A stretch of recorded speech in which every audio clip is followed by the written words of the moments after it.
नालंदा जिले के बिहार शरीफ में 7 मई से शुरू हुई श्रीमद् भागवत कथा का समापन 2 जून को देर रात भक्ति और सौहार्द के माहौल में हुआ। कथा के अंतिम दिन श्रोता देर रात तक भक्ति रस में डूबे रहे। जहां एक ओर देश भर में बकरीद को लेकर सियासी हलचल देखने को मिल रही है, वहीं दूसरी ओर ज्ञान की धरती बिहार शरीफ में सांप्रदायिक सौहार्द की अनोखी मिसाल तब देखने को मिली जब श्रीमद् भागवत कथा में अल्पसंख्यक समुदाय के लोग भी सहभागी बने। कथा के मंच पर गंगा जमुनी तहजीब की झलक उस समय देखने को मिली जब राजद नेत्री आयशा फातिमा, समाजसेवी यासिर इमाम समेत कई मुस्लिम समुदाय के लोग कथा स्थल पर पहुंचे। कथावाचक श्याम शुभम जी महाराज ने मुख्य सहयोगी अरविंद कुमार सिन्हा समेत सभी अतिथियों को अंगवस्त्र भेंट कर सम्मानित किया।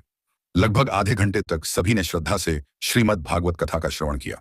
इस अवसर पर राजद नेत्री आयशा फातिमा ने कहा, भारत एक ऐसा देश है जहां सभी धर्मों के लोग मिलजुल कर रहते हैं और एक दूसरे के धर्म और भावनाओं का सम्मान करते हैं। यहाँ सभी त्योहार मिलकर मनाए जाते हैं।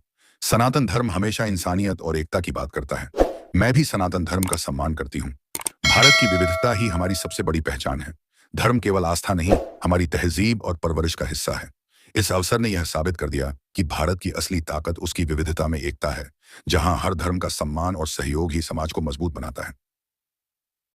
की बात की जाती है, मैं सनातन धर्म की भी तहे दिल से इज्जत करती हूँ। कोई भी धर्म जो है मनुष्यता की, इंसानियत के हित में बात करता है।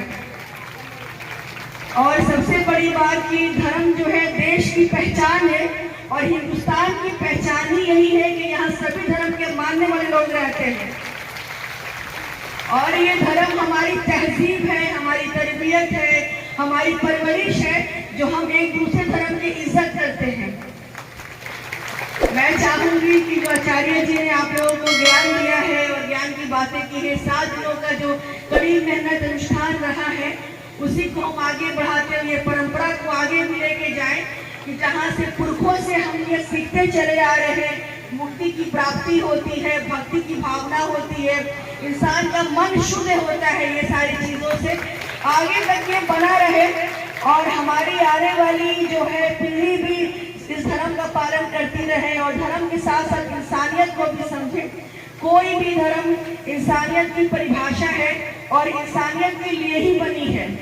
हर धर्म की इज्जत करनी चाहिए। इस तरह से मुझे बहुत खुशी हुई आप लोगों के बीच आ करके और अपनी बात रख करके और आप लोगों के साथ इस प्रोग्राम में पार्टिसिपेट करके, शामिल हो करके। तो मैं चाहूँगी आगे भी ये प्रोग्राम होता रहे और मुझसे जो मन पड़ेगा वो तो हम करेंगे ही। हम सब एक ही हैं और हमारी देश की यही खूबसूरती है जो पूरे विश्व में हमें सबसे अलग बनाती है।